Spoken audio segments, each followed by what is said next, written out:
Um, I'm going to say a few things that are, I hope, a bit cynical about innovation. So before I start, I should emphasize that from the broader perspective of humankind, innovation is what got us to where we are today from, let's say, the lower Stone Age.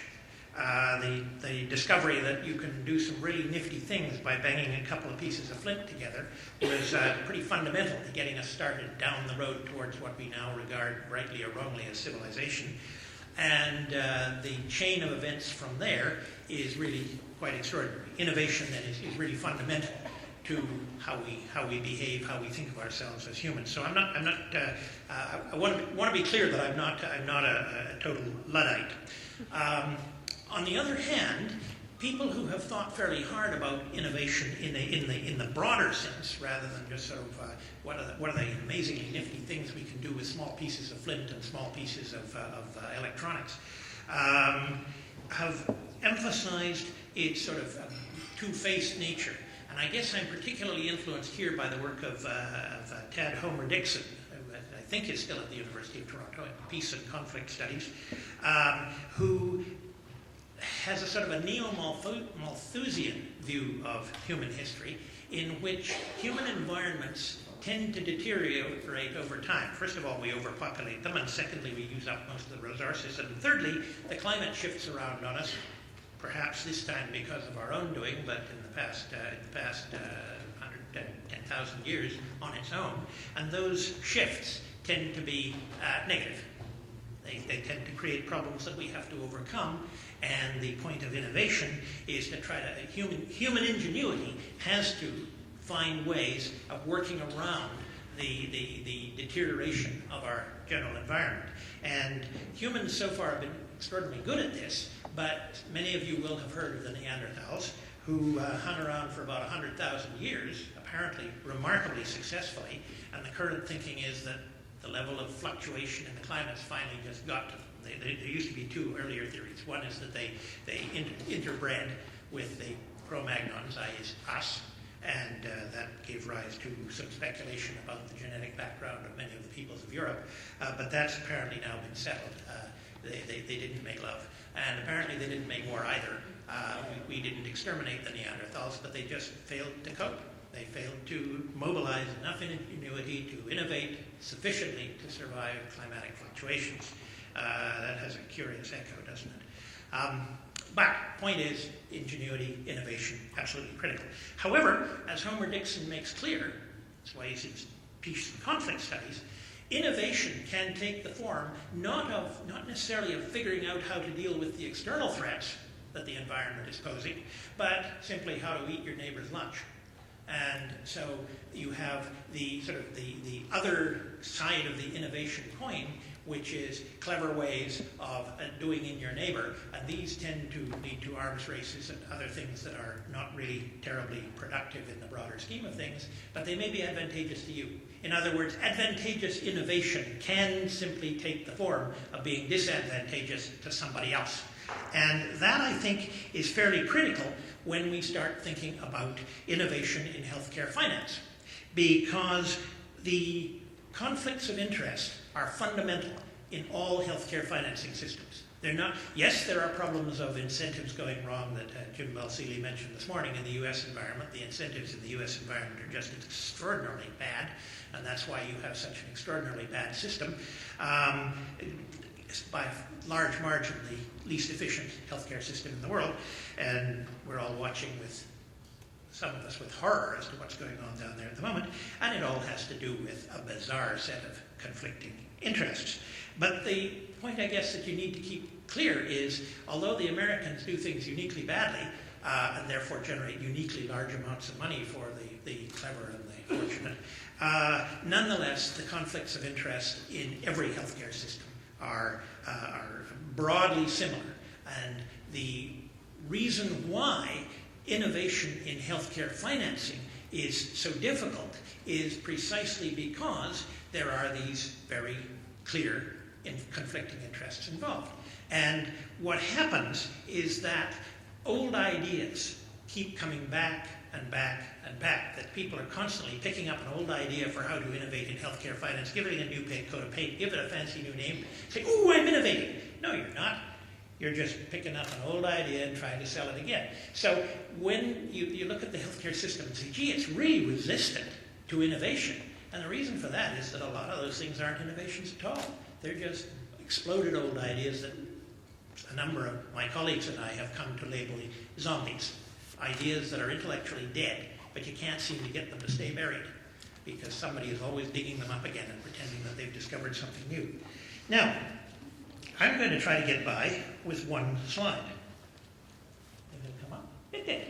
Glory be. Okay, this is the one that's on the exam. It is a cut down and simplified version of the national income accounts. And those of you who are familiar with national income accounting will recognize it instantly. But it is the national accounts applied to the healthcare sector. So be clear about this. This is not an economic theory. This is an accounting framework. It can be helpful or unhelpful, but it can't be wrong. It's an identity. It holds by definition. Accounting, as I say, it's not like an economic theory. What this is a representation of any healthcare sector in any country. So we want to go global. This will fit them all. It's quite simplified in that there's no foreign sector in here. And you might say, well, what do you do with a global conference without a foreign sector? And the answer is you can always fit the foreign sector in here. The national income accountants have had over 50 years of working out the dodges to make sure that, whatever you think about debt and borrowing and all that, yes, that can all be fitted in here too by changing the time scale. They've got a lot of schemes for doing this, and I can sort of remember. I once did work for the National Income Accounting Branch at Stats Canada a million years ago. Now, what's going on here is that on the lower, if you're looking at it from your perspective, from the lower left-hand side are all the people of Canada. Okay, that is the population. It is not the patients or the citizens, it is the whole bunch. It includes all those people who also deliver health care. Okay? And they're all down there in that block. And they all flow funds through various channels up the left-hand side to the various collecting agencies, as it were, governments, private insurance, sometimes you can split governments into social insurance and tax finance, and then individual payment. And so those pipes contain the approximately $180 billion that we are estimated to be spending on healthcare in Canada this year. And they contain, if this were applied in the US, the $2.2 trillion, or maybe it's more like 2.4 by now, that they will be spending. So all of that financing flows up there through the collectors, and then on the right-hand side, upper right, it begins to flow back down through various types of mechanisms to the organizations, not people, organizations that actually produce and supply various forms of healthcare. And those are the boxes on the lower right. And those are in different colors to indicate that some of them are standard for-profit corporations like pharmaceuticals, and they are for-profit. Never forget that. They are not charities. They might want you to think so, but that's just part of the marketing, as you would if you were running a drug company. And then you have the quasi-pub, that the sort of the not only for profits, which are physicians' offices and dental offices and so on, where there is definitely profit being earned, but they are not, or at least we hope they aren't, being operated strictly for profit. There are some other motivations involved. Then you have the not-for-profits, which are the hospitals. In most places in the world, there are, of course, for-profit hospitals in some places, including some parts of the U.S., and then you have the government agencies that are, yet again a different form of organization. But those organizations then channel the money back again, all around the loop, back to the population served. So served and paid. And so the most important thing, if you take one thing away from this talk, it is that that's a closed loop. All right? The expenditures must equal the incomes. Now, why does that matter? Well, it matters because when somebody comes along saying, spend on my program and you'll save a whole lot of money somewhere else in the system, that's a fair question, a fair comment. Whose income do you plan to destroy? Whose rice bowls will you break, as we say on the West Coast? And if the answer is nobody, then you're not going to save any money. You may do some good, or you may not. I don't know. But if you do not, in bringing in new innovations, if you do not simultaneously eliminate something else, then you are simply going to add to overall expenditures. Accounting. Really pretty simple. No way around it. Lots of rhetoric about how somehow we can get around blah, blah, blah, blah, blah, blah. No, you can't. The laws of arithmetic are not suspended in favor of the healthcare sector or those who hope to make money from it. So when Jim Balsillie is busy thinking about how you could really expand the domestic market for the gadgetry that he's got in place, that's wonderful, neat stuff. But if he intends to get paid for doing that, and he probably does, either he is going to add to total healthcare costs, or he is going to destroy somebody else's income. And if he does the latter, there's going to be considerable resistance. And that's where you start to get into the problems of resistance within the financing sector. And the question, I guess, you might then ask is, okay, here's all the dollars going round and round and round and round and round. What about healthcare itself? What about the health of the population served? Well, that's in the center of the diagram. That's where people supply real resources, time, effort, skills, intelligence, results of training, all those really important things that actually produce the healthcare, supply them to the organizations, hospitals, practices, wherever, pharmaceutical corporations, and the result is actual health care, not money, actual care for people coming back to the population. And the real issue then comes down to what kind of value for money do we get for the resources that we send in, okay? And that's the crucial question in every healthcare system, the value for money question. Are we getting for the resources we put in, are we getting the kinds of services that are actually improving our health? Or, and there's a lot, that's what's going on in the U.S. at the moment, apart from the fighting over finance, is they're wrestling with the data that are coming back saying where you provide more health services, where in the regions where they provide more health services, they actually kill people. Mortality, patient mortality, is correlated positively with expenditure on health care. This is not a good thing. They're not happy with this, but it's the 25 years of research are pretty unambiguous on this topic. So the value for money in terms of health benefit, not just doing lots of stuff. We're doing lots more diagnostic imaging. That's expanding rapidly in Canada. They're wonderful pictures. The pictures get better and better. Do the patients get better and better? Oh, look, you don't want to ask too many questions, okay? The important thing is the pictures get better and better and people are making lots of money. No, that's not the important thing. The important thing is, and this is where the innovation in healthcare finance come in, and I will stop now because I'm sensitive to using my time. Can you change the financing system? Can you innovate in finance in ways which will lead to improvements in value for money? That's kind of the core question. Okay? And the place you look on this diagram is the upper right. How do you flow the money to the organizations in ways that encourage them to do what you want them to do? And we squander so much time, effort, and attention in Canada. I think more in Canada than most other places. We squander the public effort on the upper left. And the upper left is all about who pays. It's all about, can I get you to pay for me, or can I stop having to pay for you? When you get people arguing about user charges, and we go on and on and on and on this blooming dead topic. And the reason we do is because all healthcare systems involve the healthy and wealthy paying for the unhealthy and unwealthy. And the more you can privatize the financing, the more you can limit the liability of the healthy and wealthy and push the costs back onto the unhealthy and unwealthy. Okay? So that's why the issue never goes away, but it's also why it's singularly unhelpful in trying to figure out how to get value for money. And you will get all kinds of wonderful stories about how charging the sick will lead to a more efficient healthcare system, and they are crock. They're absolute nonsense. But they make perfect sense in terms of the healthy and wealthy trying to make sure that they don't have to pay as much for anybody else and that they themselves get better access. And this is what I meant about eating your neighbor's lunch. This is where the Homer-Dixon analysis comes in.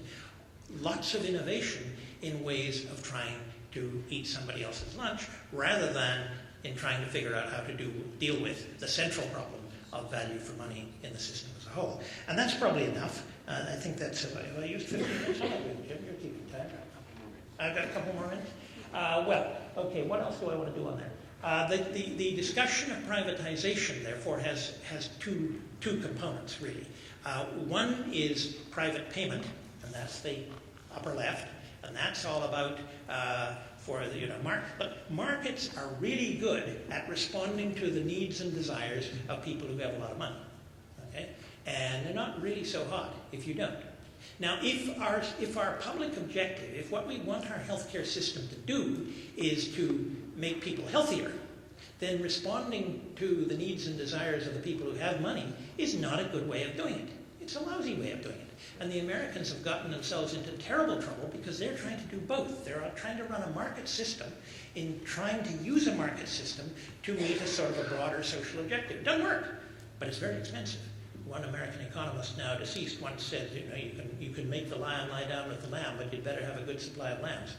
And that's essentially what they're wrestling with now. In sort of having one foot on the dock and one foot on the boat, they're spending twice as much as we are and twice as much as any other country in the world, and it is still a pretty rotten system. It's brilliant if you've got the money or the insurance or the whatever. So it's first class, but overall, as a system, it's terrible. So that's one branch of privatization. The other branch is the colored boxes on the lower right. And that's the whole debate about what's the best way of organizing and motivating the organizations that provide healthcare. And I said I think you need to focus on the part above that, which is how you pay them. But it's also pretty important to be thinking about what the evidence really is on how do differently motivated organizations behave when they are providing health care. So you get a lot of rhetoric from the U.S. about how private hospitals and private organizations do it better because private, it's just a religious mantra. Private is always better than public. Actually, that's not how the numbers come out. Actually, when you look at the health outcomes, maybe this is a good place to stop. When I was looking at Jim Balsilie's first slide, second slide, he had all those big American company names in healthcare, and what jumped out at me was Hospital Corporation of America, and Tenet Corporation, and there are a bunch of others in there. And I thought it'd be kind of a fun party game to sit down with that slide and say, how many of these companies have been convicted of criminal fraud in the last 10 years, and how big were the fines? I know that Hospital Corporation of America, the fine was $1 billion, and at one point, I think something like 38 of their executives were under indictment. I'm not sure that anybody ever actually went to jail, but remember, criminal requires guilty mind, intent. In other words, they were convicted of deliberate criminal behavior. Now, it's an interesting question as to why that should be so characteristic of the American healthcare sector, and I'm not sure that it's true in other countries, but it does tell you something about the stresses that are set up when you try to use a market system to meet a non-market objective. And quite frankly, doing that seems to me to be stupid. And we all see on the daily news what the consequences of that are. Okay, thank you.